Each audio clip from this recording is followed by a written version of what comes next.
Assalamualaikum warahmatullahi wabarakatuh. Bertemu kembali kita pada hari ini.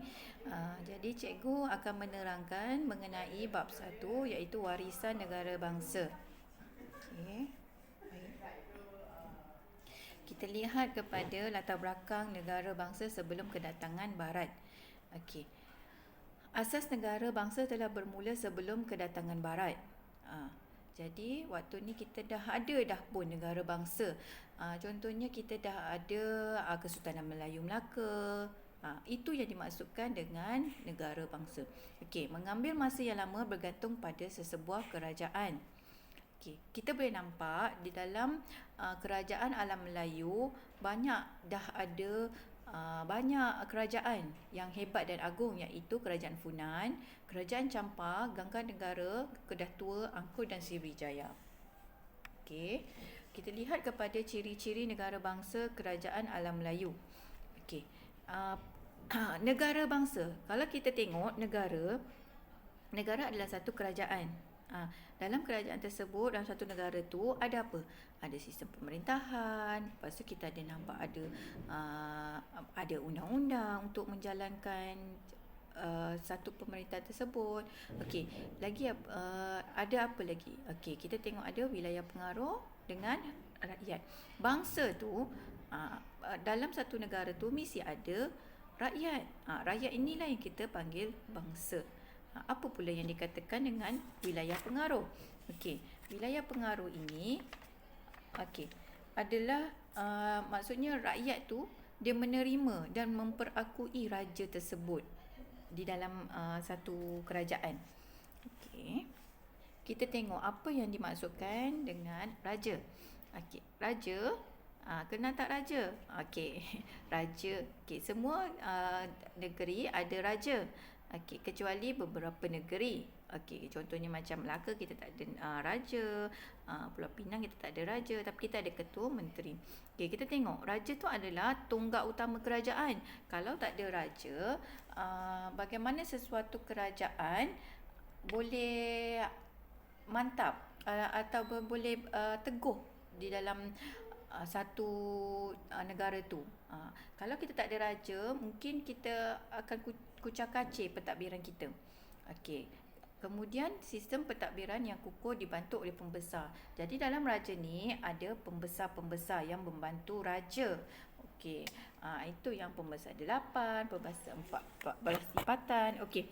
Kemudian memperoleh ketaatan daripada raja, daripada rakyat. Raja ni kalau tak ada rakyat pun tak boleh. Sama jugalah dengan contohnya YouTuber dengan followers. Kalau tak ada, so dia tak adalah dapat pengaruh dia kan. Okey. So next, undang-undang. Kita tengok undang-undang. Apa fungsi undang-undang? Undang-undang adalah untuk menjadi panduan pentadbiran kerajaan dan dia juga digunakan seluruh wilayah pengaruh. Undang-undang ni digunakanlah.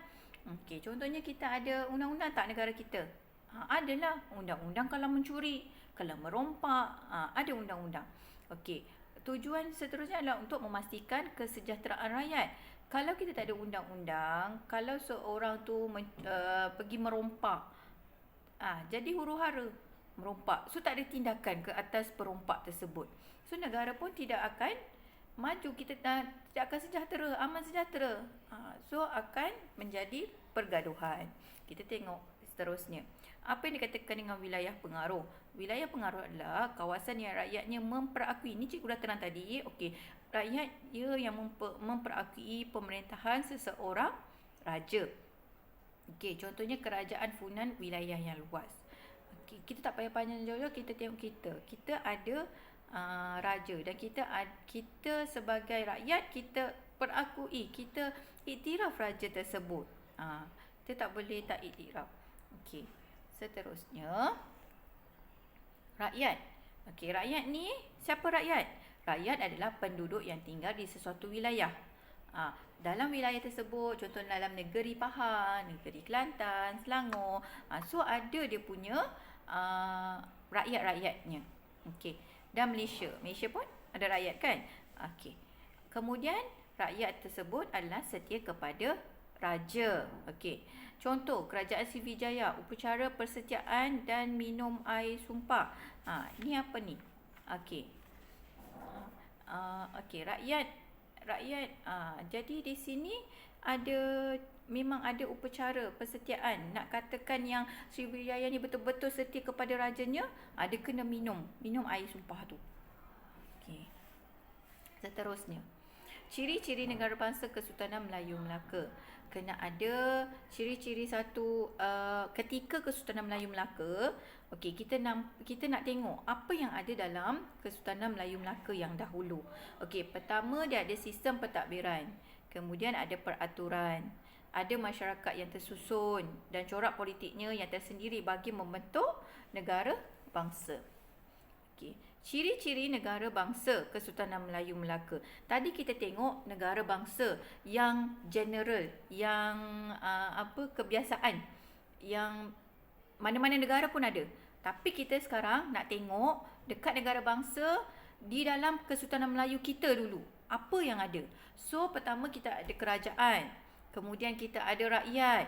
Kita ada kedaulatan. Kita ada wilayah pengaruh. Kita ada undang-undang. Kita ada lambang kebesaran. Ada 6 ciri-ciri. Okey, kerajaan yang ada di dalam Melayu Melaka. Okey, Kesultanan Melayu Melaka. Okey, pertama, muncul sebab adanya raja. Kerajaan ni muncul sebab ada raja. Bagaimana para umiswara datang membentuk kerajaan, itu adanya raja.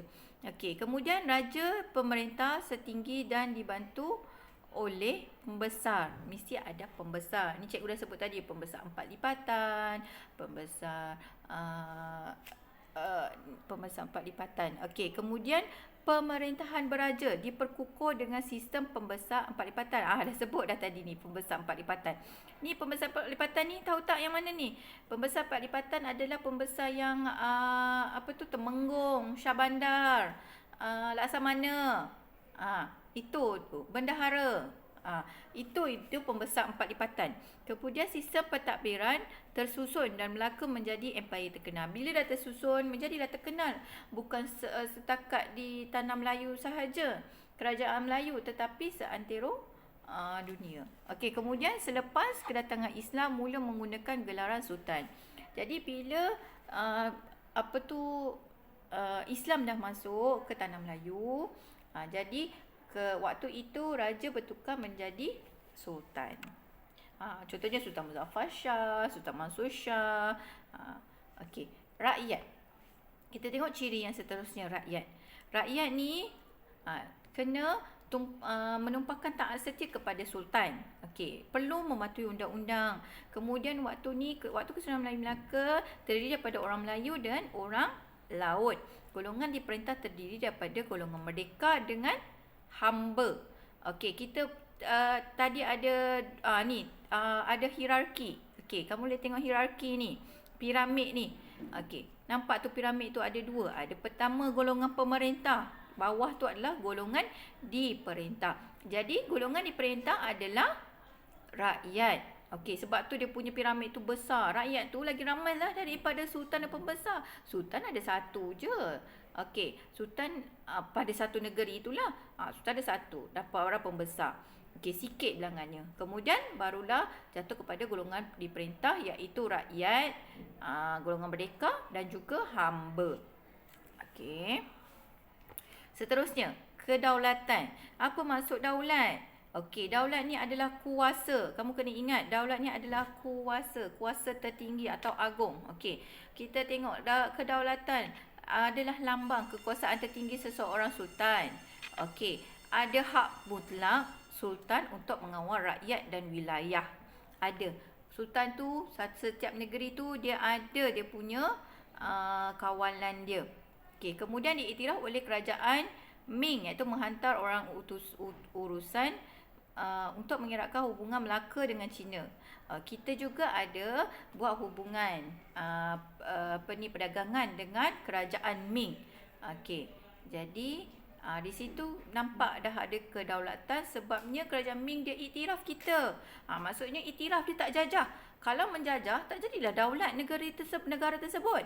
Okey, kemudian diakui kerajaan lain dan bebas campur tangan. Okey. Diakui. Kita ni berdaulat sebab kita ni diiktiraf ataupun diakui oleh kerajaan lain. Okey. Apakah di dalam wilayah pengaruh waktu Kesultanan Melayu Melaka? Okey, kawasan pemerintah raja dan diakui oleh rakyat. Jadi, kawasan pemerintah raja tersebut mestilah diakui oleh rakyat. Barulah dikatakan wilayah pengaruh. Okey, mempunyai wilayah pengaruh yang luas, Melayu Tanah Melayu dan pantai timur Sumatera. Okey, Kesultanan Melayu Melaka ni bukan setakat Melaka je. Kalau tengok peta, okey, Tanah Melayu, lepas tu pantai Sumatera tu pun dikira Kesultanan Melayu Melaka. Okey, kemudian diperoleh melalui penaklukan. Kita buat penaklukan, kita buat naungan dan perkahwinan. Okey.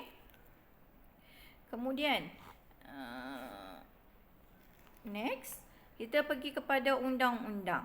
Undang-undang ni ada dua undang-undang bertulis, iaitu Hukum Kanun Melaka dengan Undang-Undang Laut Melaka. Hukum Kanun Melaka ni yang berkaitan dengan kehidupan seharian. Okey. Okey. Yang apa tujuan undang-undang ni adalah untuk mengukuhkan kerajaan dan melindungi rakyat. Itu tujuan dia. Okey, Undang-Undang Laut Melaka pula yang berkaitan dengan pelabuhan. Sebab tu dia nama dia laut. Nah, nanti kita akan terang dengan lebih detail lah untuk topik yang seterusnya. Okey.